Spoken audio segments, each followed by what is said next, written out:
Bonjour à tous, merci de me laisser entrer chez vous, une fois de plus peut-être, pour vous présenter la vidéo d'aujourd'hui sur le thème de la prédestination et en corollaire du libre arbitre. Alors c'est un thème qui est difficile parce qu'il est sujet à plusieurs interprétations et malheureusement ça peut alimenter des discussions qui peuvent virer à des disputes et aller, j'espère pas, jusqu'à provoquer des divisions.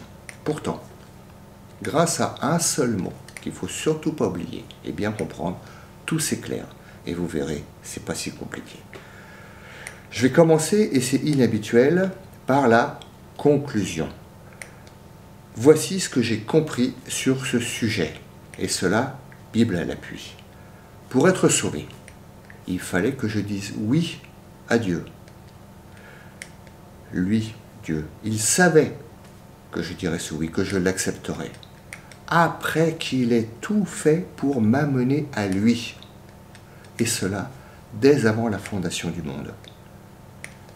Pourquoi? Dans sa préconnaissance divine de toutes choses. Et dès lors, il m'a prédestiné à recevoir son salut. Je pense que vous avez compris que le mot-clé pour comprendre ce sujet de la prédestination, c'est la préconnaissance de Dieu. Je cite l'Écriture. Ceux qu'il a préconnus, il les a aussi prédestinés à être conformes à l'image de son Fils.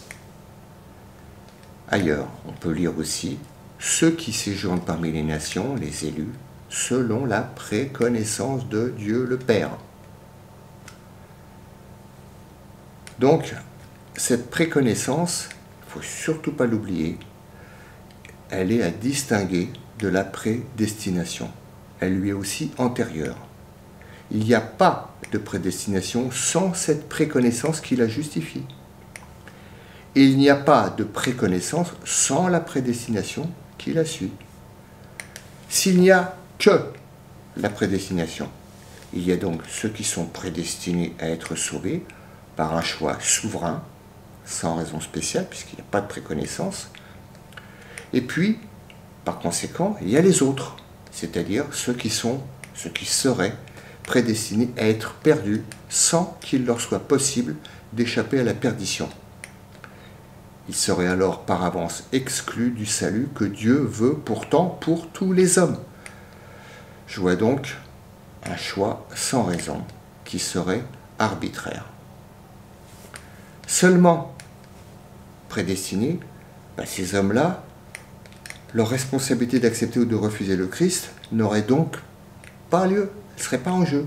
Et les hommes seraient donc réduits à n'être que des marionnettes, n'ayant aucun choix de mouvement personnel vers un oui ou vers un non à Dieu. Pourquoi alors les appeler à saisir l'Évangile?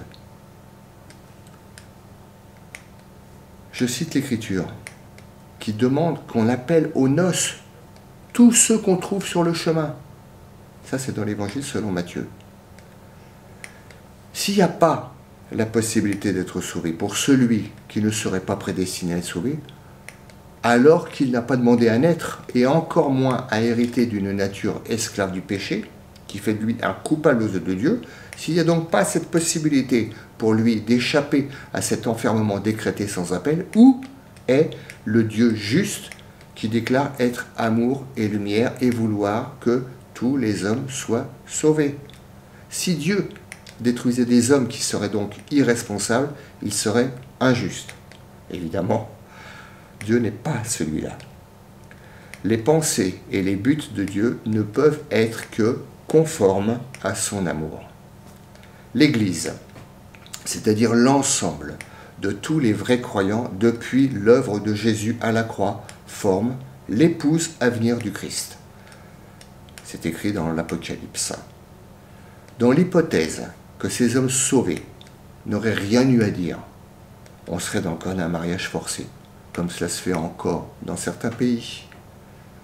Comment alors Dieu le Père pourrait-il se réjouir de donner une esclave à son fils plutôt qu'une femme libre, une femme qui aurait répondu librement par amour à l'amour du Christ pour elle? Heureusement, il y a la préconnaissance de Dieu qui a vu à l'avance ce oui à Jésus dans le cœur de toutes ces personnes. C'est merveilleux. Mais attention, cela ne signifie pas que pour toute cette personne, il y a eu un entier libre arbitre. En effet, il est écrit qu'il n'y a personne qui ait de l'intelligence.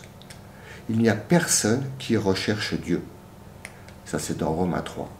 Et aussi, le Seigneur Jésus a dit « Nul ne peut venir à moi, à moins que le Père qui m'a envoyé ne le tire. Et moi, je le ressusciterai au dernier jour. » Dans l'évangile de Jean, chapitre 6, verset 44.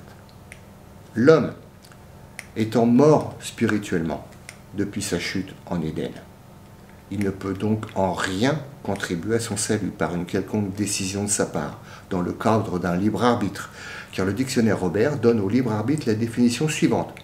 C'est une volonté libre, non contrainte. Et dans la mesure où l'homme ne recherche pas Dieu, mais que Dieu le pousse à venir à Jésus, on ne peut donc pas parler de libre arbitre. On ne peut pas non plus parler de décision arbitraire, et cela parce qu'il y a la préconnaissance de Dieu.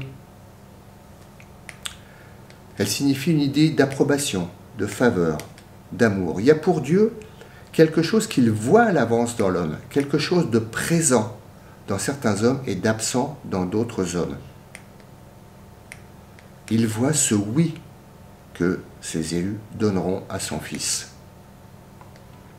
Et donc, parce qu'il a vu ce oui, il les prédestine, c'est-à-dire qu'il les accompagne, il les forme pour ce jour où ce oui sera effectivement donné à Jésus. Et la Bible nous apprend que ceux qui ne seront pas sauvés le seront pour la raison principale qu'ils n'ont pas reçu l'amour de la vérité. C'est très important. C'est dans 2 Thessaloniciens 2,10. Pourquoi ? Il faut être sauvé. Ce salut, il est décrit seulement dans un livre. Pour le recevoir, il faut le croire. Pour le croire, il faut accepter que c'est la vérité. Malheureusement, la plupart des gens, ceux qui sont sur ce chemin large qui mène à la perdition, passent à côté de la vérité ou même la méprisent. Donc, tous ceux qui ne seront pas sauvés, c'est parce qu'ils auront méprisé cette vérité. Et ils seront tenus pour responsables de leur refus, car Dieu voulait les sauver eux aussi, comme tous les autres, pour qu'ils viennent justement à la connaissance de la vérité. Comme c'est écrit dans la première épître de Timothée au chapitre 2 au verset 4. La connaissance de la vérité.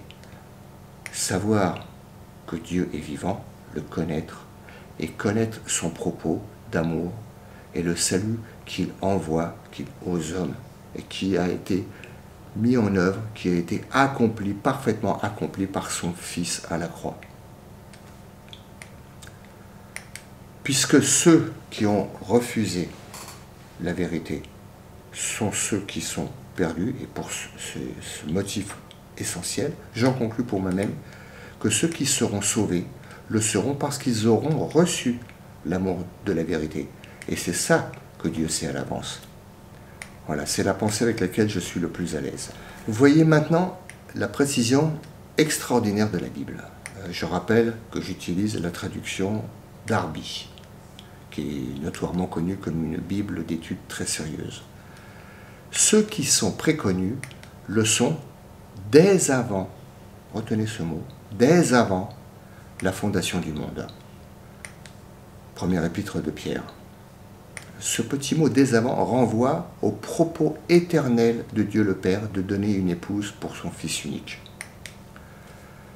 Puis ils sont élus avant la fondation du monde. Et là, ça évoque que ce propos va être inscrit dans la temporalité. Et pour finir, leurs noms sont écrits dans le livre de vie dès la fondation du monde. Apocalypse chapitre 13 verset 8. Ça signifie au moment même, c'est-à-dire la décision est concrète et on entre dans la réalisation du plan éternel de Dieu. Voilà. On voit bien que ce petit mot, enfin pas si petit que ça, de préconnaissance, est la clé pour comprendre le sujet de la prédestination. Il préserve la logique et la gloire d'un Dieu souverain qui est amour. Voilà.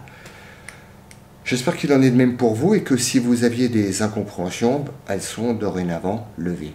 Et je vous souhaite donc une bonne fin de journée et je vous dis à bientôt. Portez-vous bien, prenez soin de votre âme, elle est précieuse. Au revoir.